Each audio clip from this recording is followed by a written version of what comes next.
So much throughout the offseason and going into this season, we heard about the everybody eats mentality for this offense. But kind of one thing to have that motto going into this season, and then it's another thing to see it kind of play out the way that it has. What's kind of been the key to making that sort of come to life and you guys executing that offensive vision so well? Yeah, I think the way just that room is, the receiver room is put together and the offense is put together is that at any given time anybody can make a play, and that's what makes the group so dynamic, so unique, and so special, is that we're all doing what we can to make sure that when we don't have the ball, that whoever does have the ball, they make the most of that, and everybody's doing their 111. If you don't have the ball, run to the ball and get a block, we call it, touchdown blocks. Or when you do have the ball and your opportunity does come, making the most of it. It's a lot of selfless people just throughout the whole offense. I think that's what makes it work. Your balance, your ability to stay on your feet after taking a hit and everything. I was talking with Keon yesterday, and he said it's like watching a bad little kid run. They make fun of you guys. Yeah. What goes into being able to stay on your feet and kind of produce that rapidly?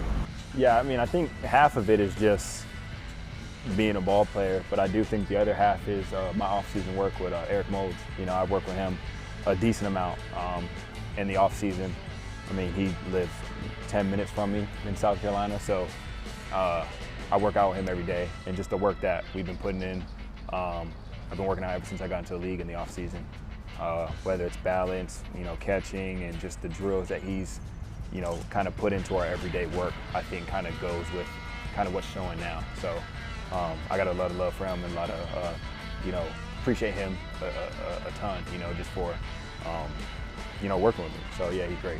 How cool is that, like you're obviously kind of one of the big pieces on this Bills offense, and to be able to kind of put in that work with another guy who knows what it's like to practice, play, put on for the city of Buffalo. Yeah, I think that's the dope part about it is like you do have a lot of trainers who may not have walked that same path, but he's somebody who did it and did it at an elite level, so I know everything he's telling me, everything that he has me doing is for a reason, and he likes to mess with me a lot if, something happens within a drill, he'll make a joke of how he would outwork me back in the day and all that type of stuff. So there's a lot of, trash talking going on there, and that's motivating, just to be, as good as he was, and to learn from him and his run after catch and his, his hands, and his ability just to get open and make plays.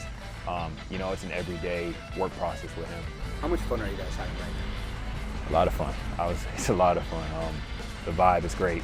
It's, when you're around great people, and you got people who want to play for each other, I think that's the most important thing. You got guys who want to play for their brother to the right and left of them. And I think that's the most important thing. McDermott talks about just team. He'll just say team. And that means just, you're going to do whatever your job is on that play to make that play work for the brother to your right and to your left, So a lot of guys who want to make stuff work for each other and play for each other.